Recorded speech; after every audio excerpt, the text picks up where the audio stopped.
So we're going to dive in and hope that other people keep finding us in the right spot, but we will share this later to continue the discussion. And I want to just introduce first what this is. So we now are sitting in a room of experts and restorative leaders that work with others in organizations, work with their own teams in specific ways that focus on supporting wellness, supporting growth, looking at change management, leading towards belonging and inclusion at deep levels that are really fueled by the diversity of experience and thought and identity that are in our spaces together. And so the conversation that we're going to have is a beginning conversation. We do not believe this will be the end of these problems, but really more of a space for us to bring some of our applied solutions and experiences from people who are out in the world working towards actually elevating and empowering others as long as they are also empowering everyone in that vein. So if I do not know you, my name is Urwell Deruin. Thank you for joining us here today. Before we kind of introduce all of the amazing people sitting in this space, are going to take a moment to create the space. And so from a restorative perspective, part of the way that we set things up to go well is to proactively create those containers, those agreements, and that's what we're going to do now. So as you entered in the space with us, all of those who are sharing on the panel and in the fireside chat have already agreed to specific values and guidelines. And so together where we're here, we are going to center on values of owning our own impact, not just the intent of what we say. We are going to center on respecting each voice and creating room and space for those to be shared. We are always going to practice moving up and moving back, which is to allow people space to move up, to take up room, to share their voice, to give us their opinions. We are there going to focus on knowing and using clarity to create trust. I always say clarity is kindness. And we're going to have compassion for ourselves and others, that we are not here for shame and blame of any type. We are here to actually create new conversations in spaces where, through our relationships and who we are, we can go deeper. And then guidelines for the space are that we are always starting by considering equities, considering who has been silenced, oppressed, or removed from these conversations. We are open to new ideas and remain non-judgmental. We're practicing respect and curiosity, always centering from that perspective of wanting to understand the why and how behind what is going on.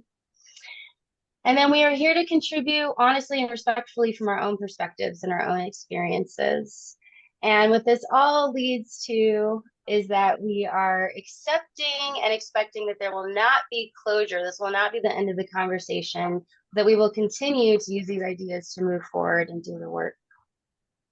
So thank you again for being here. My name is Urwell, and I'd like to now take a moment to introduce you to each of the wonderful experts and leaders that are here to share with you.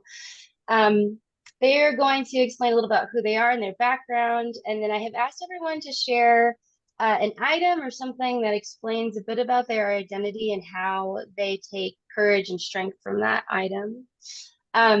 My item that I'm going to share with you, because I'm actually traveling right now, is earrings that I have on. These are my seed bead turquoise earrings. And for all special events in my life, I tend to buy circular, specifically seed bead earrings that represent my Dene heritage and that bring in like a perspective of remembrance and my connection to my ancestors and to all of the other people in my life that contribute to who I am and to these experiences. That gives me a lot of strength and helps me feel grounded in who I am. So I welcome each of my guests to do the same. And does anyone that would like to go first? I don't mind jumping in. Thank you so much for the opportunity. I look forward to learning with and from this amazing panel. I want to just welcome also all of you who have decided to join this hour of learning. Thank you so much for being with us. I'm Dr. Nika White. My pronouns are she, her, and I am the founder and lead principal consultant of NWC under my brand name, Nika White Consulting.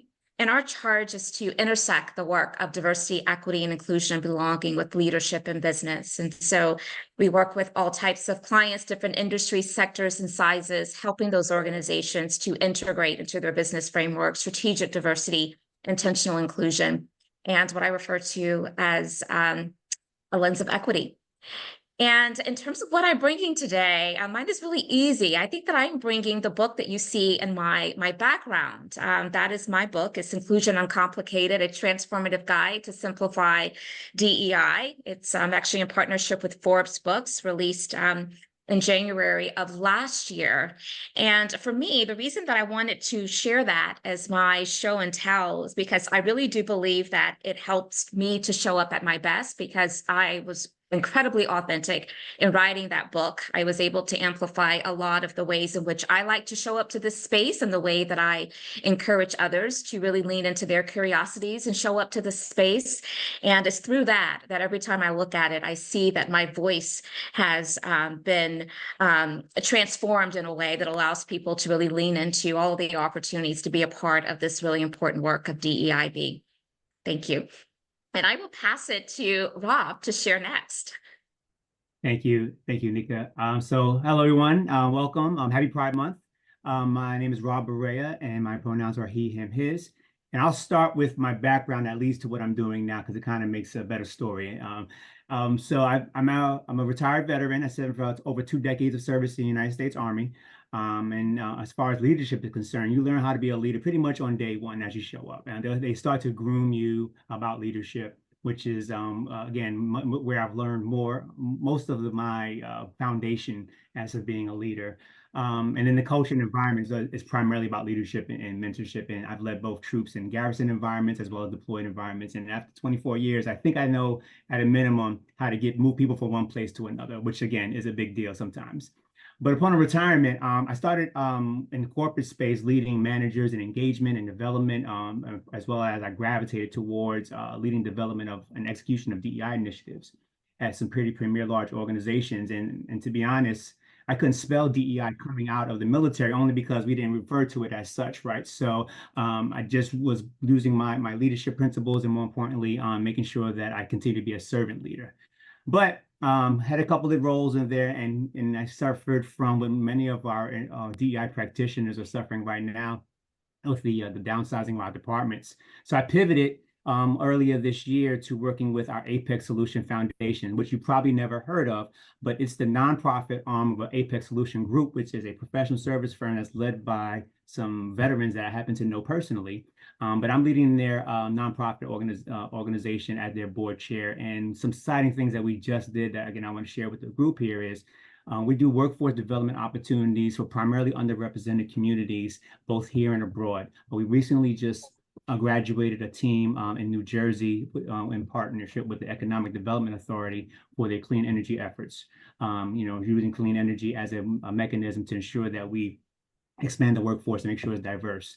We took the same type of principle and applied it overseas, where we have some connections with our principals in Nigeria, where we did an Empower Her program that we had an all-women cohort and took 25 women, taught them entrepreneurial skills, and also had a franchisee opportunity waiting for them at the end of the graduation, which they just onboarded last week. So we were very excited about the opportunity of not only affecting, diversity, equity, inclusion, not just in the United States, but also abroad. So that's who I am. That's what I'm doing. And I'd like to pass it now to Zhao. Thank you, Rob. And thank you for your service, of course. Mm-hmm. Hi, everyone. My name is Zhou Fang. My pronouns she, her. I'm the founder and the lead practitioner at Intersectional Group, which is leadership consulting services, as well as a EDI, Equity, Diversity, and Inclusion practice based out in Portland, Oregon. And our framework is mainly intersectionality, as well as compassion and empathy. So my leadership background really starts from, it's very unconventional. So I'm an immigrant from China. So I moved to the United States like 14 years ago. So when I started off, I was working at events. So I became an event lead. So I think for anyone who wants to maybe make it yourself in the United States is to have something that's customer facing. So that's when you actually get to know people and meet people and learn the skills. So I was an event lead, and eventually, because my background is communications and journalism, so eventually I became a director of communications in the tech industry. And 3 years ago, I became a consultant. So now I coach leaders as well. So that's a brief background of mine. Next, I'm gonna pass it to, oh, an object. I forgot, sorry. I did too. I'm sorry, I did too. We can go back to you, Rob. Yes. So an object I carry is a hearthstone. I mean, I don't always carry it, but it's always around my house. I can always find it. I acquired this hearthstone from a therapist, and she helped me, she guided me through a psilocybin journey. And through the process, of course, I mean, for those who have had the opportunity to go on a psilocybin journey, sometimes you feel kind of anxious or nervous along the way. And she gave me this hearthstone when I was really nervous and put it in my palm. She says to squeeze it whenever I feel kind of anxious or jittery or nervous or sad, upset. So now whenever I feel, you know, weird or uncertain, I squeeze this little hearthstone. So that's my object. Thank you. I can pass it to Kate, or if Rob wants to mention your object, you are welcome. Yeah, if you don't mind, Kate, I just go because I don't want to take your shine away, and that's great because I guess I have something to share with you about my ayahuasca ceremony there. So we'll have some notes to take on there. But mine is I wear always amethyst or purple beads. I wear this every day. And the reason why I wear that is because those are my favorite colors of my maternal grandmother, as well as my wife's grandmother, who spent a lot of time with us during my military career. And the reason why it's really an ode to them is, you know, just being around these strong, I've never seen strength the way that my grandmothers possessed it and actually used it in such a way that was not like in a more male dominant way, which is by boasting and puffing your chest. It was a different kind of strength, but it was much stronger than any other strength combined in the family. And I share this because if you, I'm sure we all have grandparents that share the stories of how it was back then, but some of the stories that they've shared with me, I don't know how I would have ever overcome those challenges, especially living again as women of color. My my wife's grandmother is from the West Indies. My grandma's from Puerto Rico. And I'll just share two facts again that shows that I can never be as strong as my grandmother. She had to bury both of her husbands as well as both of her sons. Okay, just think about the power is to do that and to continue on to be the grandmother she was for us. And the second thing is, because of, again, inequity and access to you know, equity, she had to make a choice in Puerto Rico of whom to bring of her two sons to New York to start a new life so that they bring the other one, right? So just think about, again, that power and that resilience and perseverance to kind of make a better way for your family. But you have to sacrifice something and have to make a choice like that. Again, I don't think I'll be capable of making those types of choices, or at least making the right ones that she did. So this is my ode to my grandmothers. Again, it's purple. And again, when I'm in very chaotic or very different environments where I don't feel comfortable, I just feel my beads and I'm fine. I'm just like your hearthstone. I feel I rub my beads and I'm fine because I know that one, they're with me in spirit, but two is I come from their DNA, and as a result, I should be able to have the strength as well. So I'm sorry about that. I did a little long, but Kate, it's all yours. Hi, everybody. I'm Kate Donovan, she, her. My background is actually in acupuncture and Chinese medicine. I was a practicing acupuncturist for 15 years. I burnt out terribly, didn't understand why, figured it out. And here we are. I've since done another degree in biopsychosocial health. So I have the Eastern perspective and the Western perspective. And the thing that I often bring to these conversations is what's actually happening in the brain, what's happening in the body, what's the neuroscience, what do our gut bugs have to say about all of this, so that we can understand that sometimes the work is happening in our head, but our bodies have to be there too. A lot of times we leave our bodies out of this conversation. And so that's the perspective that I bring today. The thing that I bring with me will sound shallow. The item will sound shallow, but it is bright pink lipstick, because it is a constant reminder that I need very little to feel ready to show up. And sometimes all you need to do is make that one small change and allow yourself to be. Oh, just one small thing. Maybe it's a bracelet, maybe it's a heartstone, maybe it's a for me, this lipstick, I don't have to do anything else. I don't have any other makeup on today. That's what Zoom video adjustments are for. I don't need to do makeup. Zoom does it for me, right? But putting on lipsticks makes me feel like I'm ready and helps me to sort of come alive. And I think everybody has something small like that. Yes, thank you, everyone. I appreciate you sharing. I think now everyone gets to see the beautiful, faceted humans that are part of this conversation. So thank you for bringing those parts of yourself here.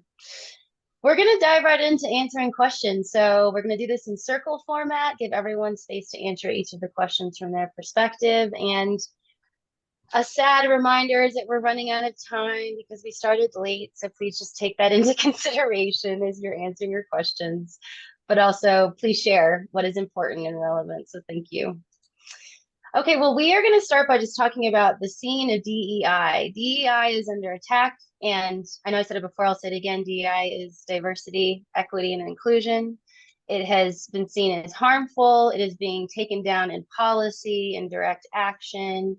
And so now I think one of the questions that I'm looking forward to us considering is the first thing, which is like, what is happening? So if you can please share, what is your perspective on what is happening with DEI? But then almost more importantly to this conversation is, what does this mean for the future of DEI and those leading this work? What should we be looking forward to as we're seeing this attack happening? So again, I'd like to offer to let anyone start, and then if you can pass it along. I am happy to kick us off on this question. And in the spirit of disability inclusion, I did see where someone in our community has asked if we could enable the closed caption. So I believe that between if you are able to, as the host, to address that, that would be really, really great for those who would benefit. Thank you for pointing that out. I didn't even see that message. Yeah, I'm going to work on that right now. No worries at all. And I also think that just in case some others may decide to join us, we are hearing a notification every time a participant will enter, which could be a bit distracting for those who are part of our community. So if you could also maybe address that as well, that would be wonderful. And so I'll kick us off. This is an important discussion to have, unless, someone who has been maybe not paying close attention. I would surmise that everyone that's part of this community today is certainly keenly aware of the attacks on the body of work that many of us care deeply about.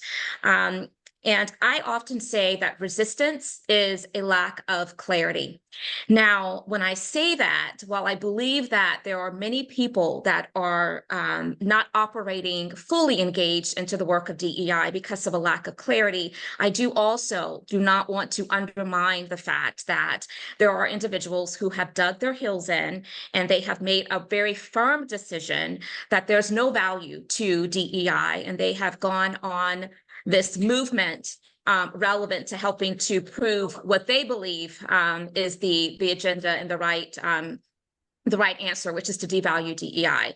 That is not my position. I think that DEI has incredible value. And I think that part of the reason that we are seeing an increase in the heightened level of violence on the space has a lot to do when we think about it from a United States perspective. It's election year. It's a high stakes year. And there are many people that are really trying to make a case for the United States to get to a place that we that did not serve us well. And the reason that I say this is because for many of you that may or may not be aware, there is a movement in place right now, and I'm actually want to make sure that I get the name of this correctly, but the Heritage Foundation is a group that is based in Washington, D.C., and they are all about seizing the moment to defeat DEI. There is a 900-plus page document that outlines all of the strategies that have been identified that are being carried out right now, just specifically for the purpose of devaluing DEI and causing others to see it as something that's not worthy. And so in terms of what can we do about it, I think it goes back to where I started when I said that resistance is a lack of clarity. I think we need to get smarter about understanding what are the precise reasons of resistance, and to let our strategic approach to be informed by what that resistance is. For example, it could be lack of clarity, but it also could be just a lack of awareness, right? It could be a lack of time and people feeling like with, this burnt out culture that oftentimes workplaces find themselves in, there's no time to give attention to something that doesn't feel relevant in the immediate moment. There's also defending as one of the reasons that people are resistant to DEI and why it's under attack. And we have to, address that resistance by helping people to shift from the mindset of out of the zero-sum game. There's denying, we really don't have an issue. And if you can't believe that an issue really exists, you're not going to see it as something that you need to try to transform. And so fear and discomfort is the last one that I'll mention as a really big resistance factor that a lot of people are having to experience and navigate concerning this body of work that, again, many of us care deeply about: diversity, equity, and inclusion. So I'll stop there. I would love to hear my colleagues also to share their thoughts. And Joe, I will pass it to you. Thank you, Dr. Wai. I really resonate with everything you've said. I think one thing I've said around my work is intersectionality is not a zero-sum game. And it never was, and it never will be. So I really appreciate you mentioning, people have that mindset of zero-sum game. So from my perspective, I think attack is a form, be it verbal or physical or in any sort of forms, it's a form of violence, right? And violence, I think a lot of that, it comes from polarization. We are in a very polarized society right now. And I think a lot of that is either or. It's either my way or highway. And people have this very linear kind of way of thinking, which is, the opposite of intersectionality or interconnectedness. And I think that goes back to because we're all interconnected as human beings.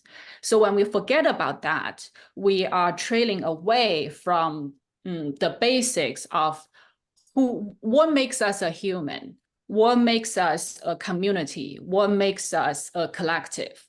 So when we talk about DEI, diversity, equity, and inclusion being attacked, it's because we are kind of like drifting away from that connectedness.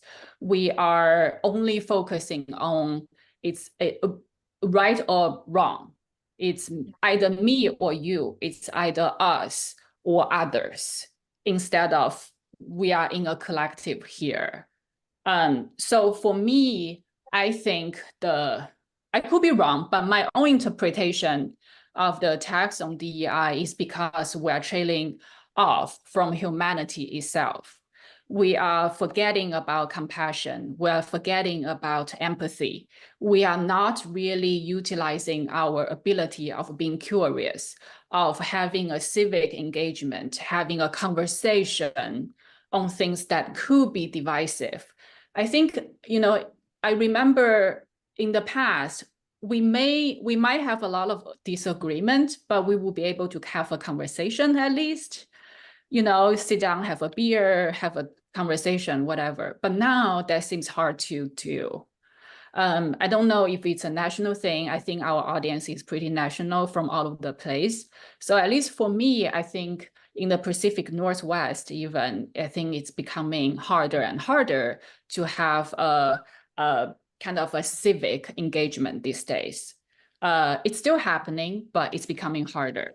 So I think one really kind of significant matter when it comes to attacks on DEI is because we are forgetting about how to be a human being. And the last thing I will mention is, as a human being, what we want is very similar. So when we look at our differences, we should also remember to look at our similarities and commonalities. And that's the other important part of intersectionality is we're all human beings. All we want in our lives are all very similar. We want health, we want roof over our heads, we want healthy family, we want financial stability. So if we think about those basic human needs, I hope we'll be able to come back together and be united at some point. So that's my thought on attacks on DEI. I will, and I also have a bee flying around. So if you see me do this, it's because he's here. I will pass that to Rob. Thank you, thank you. So first of all, I knew before, but now I've been cemented. I am with my own tribe, because what you just both shared is exactly what I have been feeling, and more importantly, was most of my notes. And I'm going to go in a different route to add some more depth to the conversation. So more of a practical or tactical. If you think about, I think it was sometime in maybe December timeframe, I was talking to one of my DEI mentors. She's a chief diversity officer at a Fortune 10 company. And I had basically was like, okay, I think I'm done because this is too much, right? It's all to attack, right? And she kind of shared with me that, again, come from the military, going into corporate, obviously, I don't have the depth of, being a 20-year-old, coming into an internship and going, through an organization. So I didn't have that depth of experience. I just had the last 8 years of what happened, and I included also George Floyd's murder, which again has changed the face of the globe. So I share that because she mentioned to me, she said, it's always in ebbs and flows, just like everything else. And it's just that it's much more in your face, similar to the reason why we had so much activity post George Floyd's murder, because we actually saw it happen and saw the length and all of the details of it. And I share that because I think that's also why it feels like an attack now, even though it's always been under attack. It's more visible now. We see it often, and we also see it in places that we didn't see it before.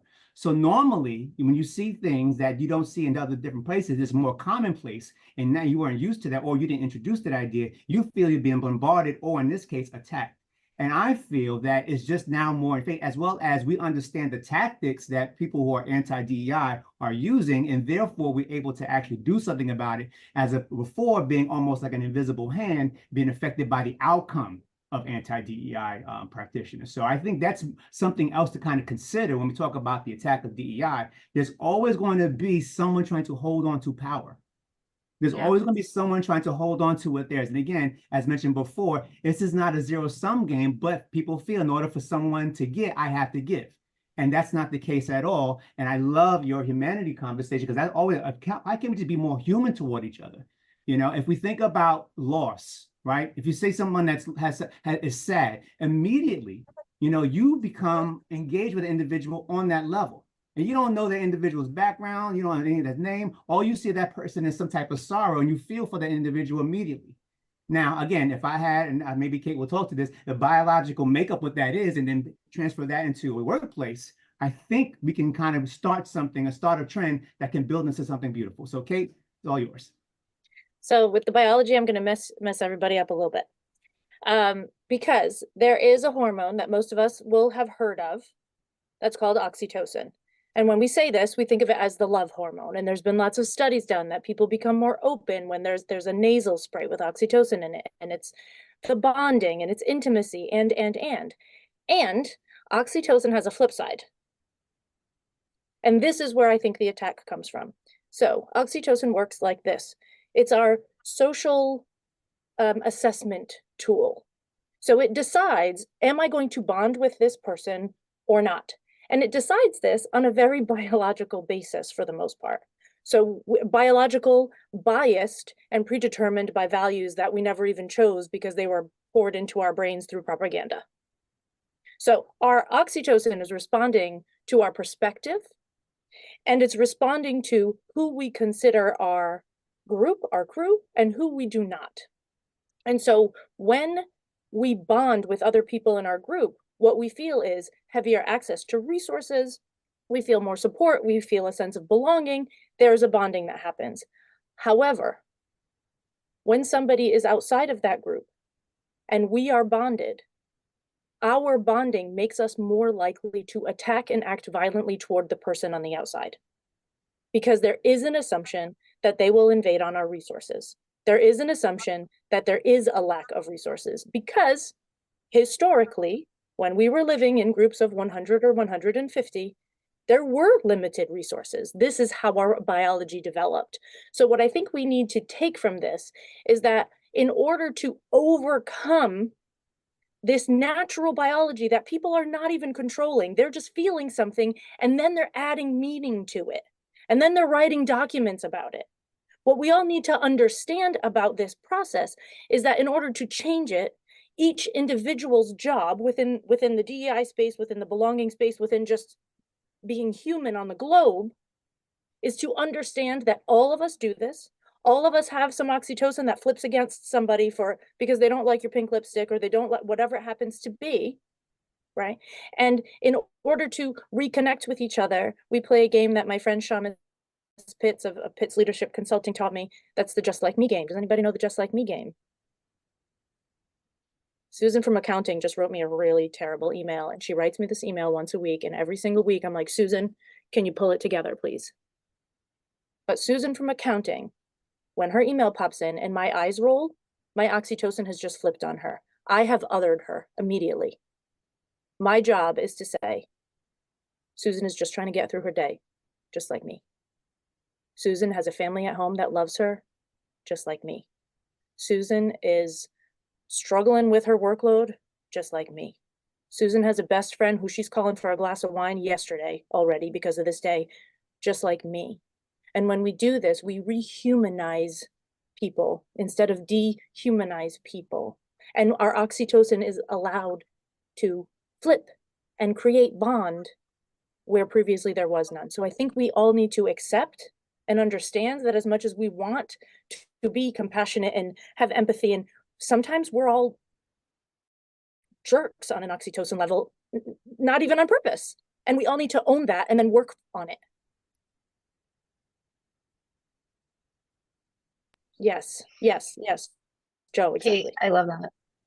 Mhm. Exactly. You know, the word that keeps coming up for me, Kate, as you were sharing, is this whole notion of, having bias does not make us bad people. It makes us human.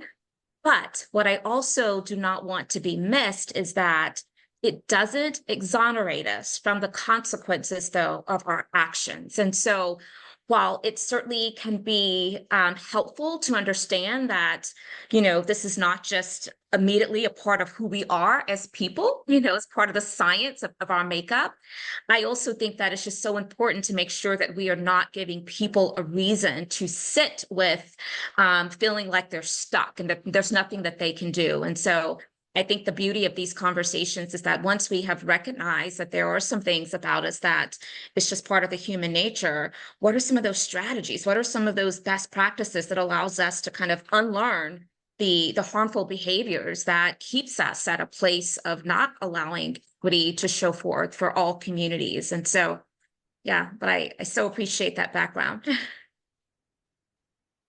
Yeah, thank you, Kate. It brings us to, I think, a really important place because we often want things to be logical, analytical, evil, on a spreadsheet that we can look at. And we frankly remove the biological, not just in ourselves, but also in our relationship to nature and all the things happening around us and how that affects us. And I think that's exactly what restorative leadership is asking us for, is where's a compassionate accountability in space, right? Where we can grow and learn, address, realize, also still be held accountable, as you were talking to, Nika, and show up understanding that our effect on others, even if that's not our intention, is still owned by us. And how do we in relationship solve that? Okay, we're going into our big question, which I think is where we're going to have to end, but I hope that we each get a chance just to share a little bit, which is, what do these attacks and these understanding of where the attacks are coming from, where does that point us as far as what does DEI become? Where are we headed as we go on this journey of building a different society that is accountable and compassionate?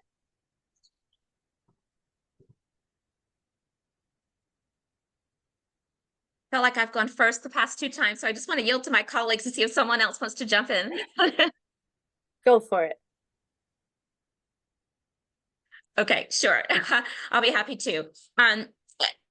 So to me, I have reframed this question because I don't think that DEI is going anywhere. I think that it is here to stay. I think that the way in which each of us that are practitioners, champions, and advocates of the work, the way we show up to the space may have to evolve a bit. There's a lot of talk of people reimagining, the language, the nomenclature, and I'm not here to judge whether that's a good idea or a bad idea. I believe that as long as we can find ways to continue to do the work and to illustrate evidence that this body of work is so critically important, then go for it. I also believe that from a practitioner perspective, we're going to have to get more strategic and more creative. The same way that a lot of disciplines will really rely upon innovative thinking and ingenuity in order to be able to break out of the mold, we're going to have to do the same thing.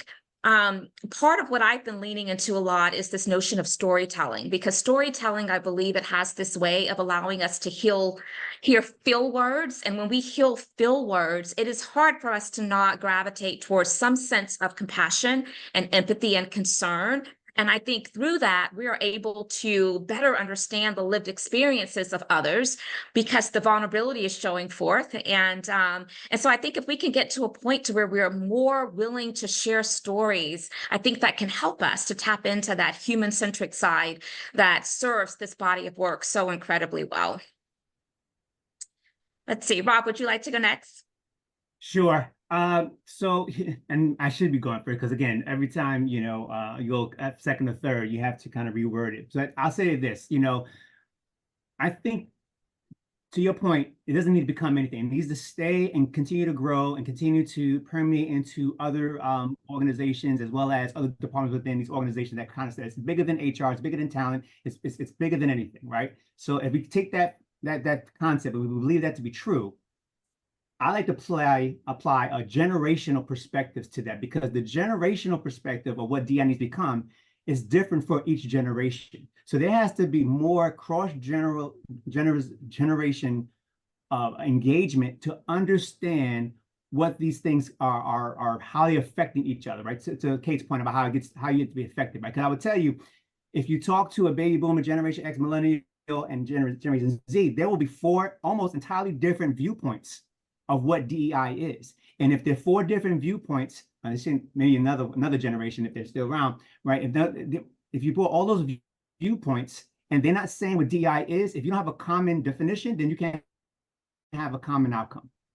So it's really, in my opinion, and this is what you just mentioned, Dr. White, how do we ensure that as those millennials go into those senior leader roles at the moment, and how we are including Generation Z and making sure, again, that they are being met where they are, while also understanding those Xers and the baby boomers, right? What does that truly mean? And then going back to what we talked about originally, letting everyone know that we don't have to fight amongst generations in order to thrive. We actually can use each other in order to thrive collectively, because there's going to be requirements and needs in the future that's going to require all to come together.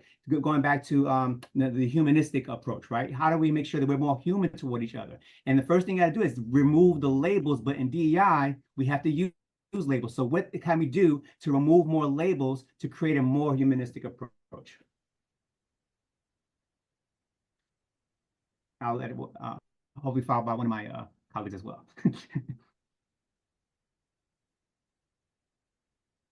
I guess I'll go next. You. Okay. So I resonate with both Dr. Wright and Rob, and I think the storytelling part is very compelling to me because it humanizes us. Everyone has a story, and not everyone wants to share their story, but once an opportunity is given and when someone is at the right place, they will be willing to share. And that gives us an opportunity to start a conversation and understand each other. So I think the human part is oftentimes we forget about when it comes to diversity, equity, and inclusion work. So I think another thing I will add to it is we talked about humanity, interconnectedness, collective generational work, biology, etc. And another thing I would love to call in is courage. I think courage, it's such a simple word, right? Like we all know what it means, but in action, oftentimes we go with what we know.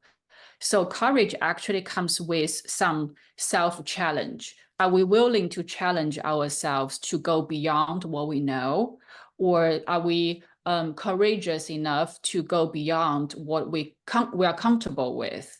So I would like to call in courage to add to the badge, when we as we reconstruct our collective, our community, and work on diversity, equity, and inclusion. And I'm not saying everyone is at the place to be courageous. Sometimes you have to really think about your security, your safety, your headspace, where you are at the moment. So I actually think the ability of being courageous is actually a privilege. So for folks who have the privilege and have the opportunity to be courageous, I invite us to put courage into our toolbox when it comes to advancing diversity, equity, and equity and inclusion work. So that's my add piece to it, and I'll give it to Kate. Joe, that just made me so happy. I was like, my head was gonna fall off. I was shaking it so hard. Don't fall off. I won't. I think for me, and because this is my background and because this is what I see getting in the way a lot, I think the thing that we need to add to the DEI conversation is the physiology, is what's happening in the nervous system. And this goes back to Joe, what you're saying about safety. And Dr. Nika, this is all about storytelling is the oldest form of healing that we know, right? We all know that. So leaning into that, but like Joe was saying, leaning into it in a space where you can, where you're safe to lean into it, where your story won't be abused, where it won't be thrown back at you, and that's those are tough decisions to make. But I think if we continue to understand and learn and grow about how all of this works in our bodies, not to have excuses, but I think when I learned that oxytocin did that, what it did for me was say, oh, sometimes it's just your body being afraid of something, and that means you can control it and overcome it, because my biology is not my destiny. I have control over that. I can make this change. So if I understand that my body is giving me signals that are harmful to other people, but that I can work on those signals, then I get to do all my own work in this space while advancing it, because I know I understand what's happening, right? So I think that moving DEI forward will require some sense of neuroscience, a biopsychosocial view, the understanding of ACEs and trauma and childhood and how that affects how safe we feel with people later in life, and et cetera, et cetera. But I think that the thing that will really push this forward in a big way is an innovation in adding this physiological perspective. But that's obviously, I think that because if you go to a surgeon, he's going to suggest surgery. And that's my thing. I second that, Kate. I don't think it's just because of that. It's because we are biological creatures. And to separate that is part of that division of self that I think DEI is trying to bring back into space, is to say, no, stop dividing people, stop asking us to compartmentalize. It's not possible. This brings disease internally for individuals. It brings disease collectively for organizations and groups, right? So this is that truth we're trying to center. We are over our time, so all I want to share is my deep gratitude to all of the co-hosts for the knowledge, the wisdom, and the narratives that they have shared. Again, the beautiful stories are what starts to shift us all back to that place of humanity and of working together. So thank you. We've had people comment that they hope this conversation will continue and these co-hosts will come together again. So let's make that happen. What a beautiful space to continue this expertise sharing.